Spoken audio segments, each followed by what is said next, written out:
मध्य प्रदेश में भी मोहन कैबिनेट ने बड़े फैसले लिए हैं और इन फैसलों में नौकरियों की भरमार, स्वास्थ्य विभाग में अब नौकरियों की भरमार आने वाली है। सरकारी नौकरियों की भरमार यहां पर नजर आएगी। आने वाले कुछ दिनों में स्वास्थ्य विभाग में 46,491 नए पद सृजित किए गए हैं और इन 46,491 नए पदों पर जल्द भर्ती शुरू होगी। 607 प्रमोशन के पदों पर सीधी भर्ती होगी और बिजली पर सब्सिडी को भी मंजूरी दी गई है।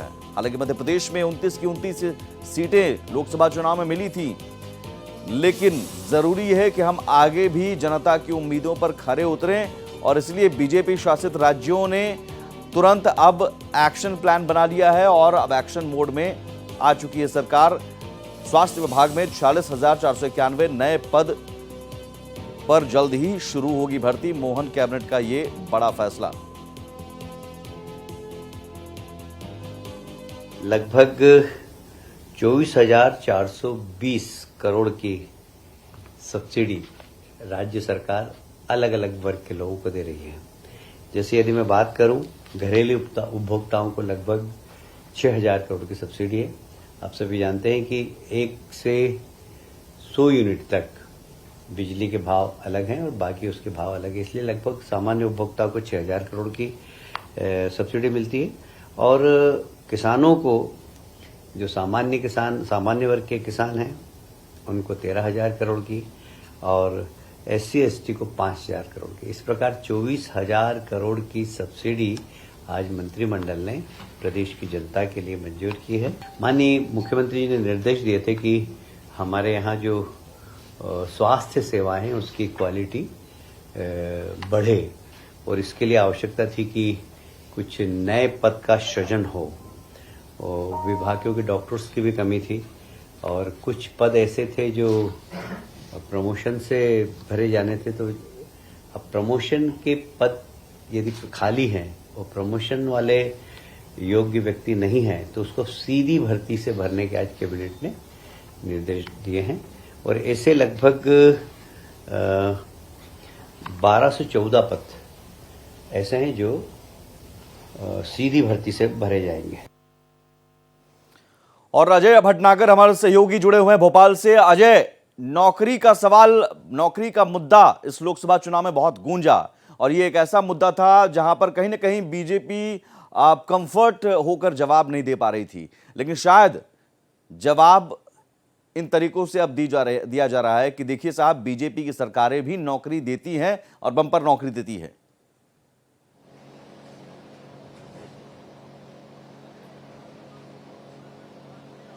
निश्चित तौर पर अगर ये देखें तो इस जो मोहन यादव सरकार की लगभग 3 महीने बाद यानी 89 दिन बाद ये बैठक हुई है और ये काफ़ी महत्वपूर्ण बैठक रही है।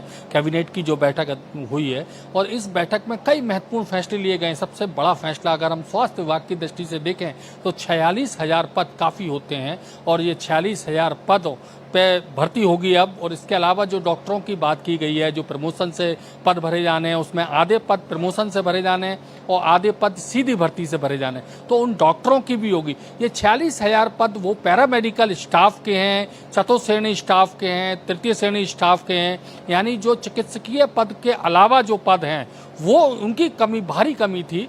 और अब यहाँ पर पहले चिकित्सा शिक्षा विभाग जिसको अंतर्गत मेडिकल कॉलेज आते हैं और स्वास्थ्य विभाग जिसमें जिला हॉस्पिटल या बाकी हॉस्पिटल्स आते हैं, ये दोनों अलग अलग थे। मगर मोहन यादव सरकार में अब सभी स्वास्थ्य विभाग के अंतर्गत आएंगे, यानी एकीकृत कर दिया गया है। इसलिए सभी को मिलाकर ये एक बड़ी भर्ती का फैसला आज कैबिनेट ने लिया है। इसके अलावा अगर हम दूसरा फैसला देखें तो सब्सिडी का है। जो बिजली विभाग को सब्सिडी लगभग 24,000 करोड़ की सब्सिडी लोगों को मिलेगी, इसमें किसानों के लिए बहुत बड़ा एक फैसला कहा जा सकता है कि जो सब्सिडी को मंजूरी दी गई है। अभी तक चुनाव आचार संहिता लगी थी, इसलिए वो मंजूरी नहीं हो पा रही थी, मगर अब चुनाव आचार संहिता लगते ही पहली कैबिनेट में इस तरह का फैसला लिया गया। और यहाँ मैं बता दूँ, ये फैसले अभी तत्काल वाले हैं क्योंकि अगले महीने जुलाई में 1 जुलाई से सत्र शुरू हो रहा है और उसमें पूरा बजट आना है मोहन यादव सरकार का। ये तो वो अनुदान मांगे थी जो 3 महीने के लिए ली गई थी फरवरी में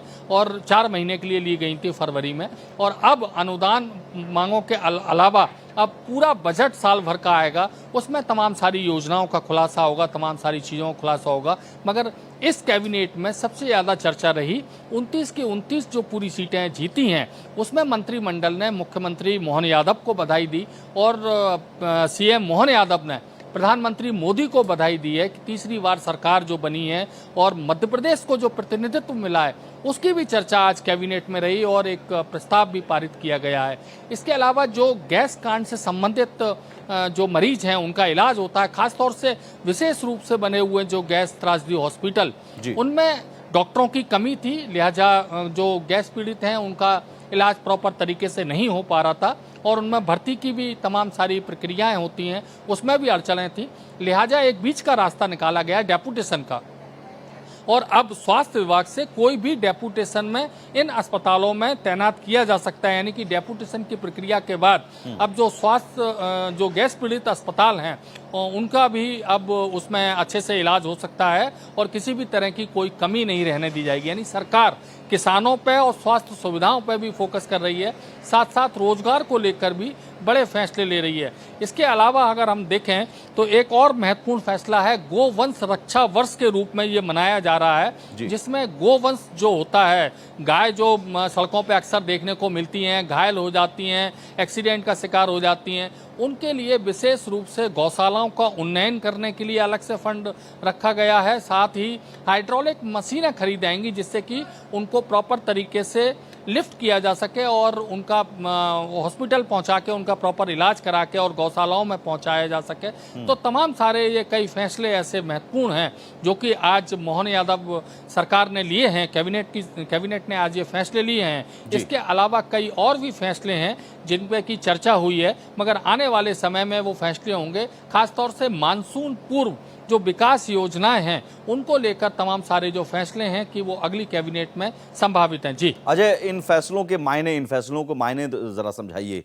चूंकि मध्य प्रदेश के जब विधानसभा चुनाव हुए, चेहरा मोदी ही थे और मोदी की गारंटी ये बहुत गूंजी थी, तो उन तमाम मोदी की गारंटियों को पूरा करना है। लोकसभा चुनाव में भी मोदी ही चेहरा थे और मोदी की गारंटी बार बार लोकसभा चुनाव में भी मध्य प्रदेश ने झोली भरकर सीटें दी, 29 की 29 सीटें दी मध्य प्रदेश की जनता ने। विधानसभा चुनाव में भी बीजेपी को बम्पर बहुमत। अब जाहिर है बीजेपी का फर्ज है कि अब उन गारंटियों को पूरा करे, तो उन गारंटियों को पूरा करने की जिम्मेदारी मोहन यादव पर है। इन फैसलों के मायने क्या हम ये देख रहे हैं कि गारंटियों को पूरा करने की प्रक्रिया अब शुरू हो चुकी है? देखिए, निश्चित तौर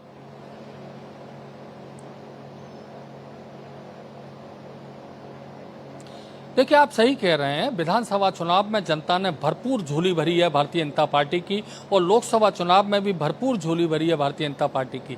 अब समय आया है कि भारतीय जनता पार्टी की जो सरकार, राज्य सरकार है चाहे केंद्र सरकार, हम केंद्र सरकार में भी देखें तो यहाँ 6 मंत्री बने हैं, लोकसभा से 5 बने हैं और एक राज्यसभा से भी मंत्री बने हैं, एल मुरुगन, जो कि राज्यसभा से, यानी कि मध्य प्रदेश से भी वो चुने गए थे राज्यसभा के लिए। इसलिए हम मध्य प्रदेश को हम 6 मंत्रियों का प्रतिनिधित्व कह सकते हैं और इसका उल्लेख भी आज कैबिनेट में हुआ है। तो अब बारी है राज्य और केंद्र, जो डबल इंजन सरकार की बात की जाती है, और राज्य और केंद्र किस तरह से अब मध्य प्रदेश की जनता के लिए बड़े फैसले, अहम फैसले लेती है, उन गारंटियों को पूरा करती है, ये देखना होगा। और अब उसकी शुरुआत एक तरह से हो गई है, नौकरी के सवाल पर हो या किसानों के लिए हो या फिर स्वास्थ्य सुविधाओं, बुनियादी सुविधाओं को लेकर हो। बहुत शुक्रिया अजय तमाम जानकारी के लिए।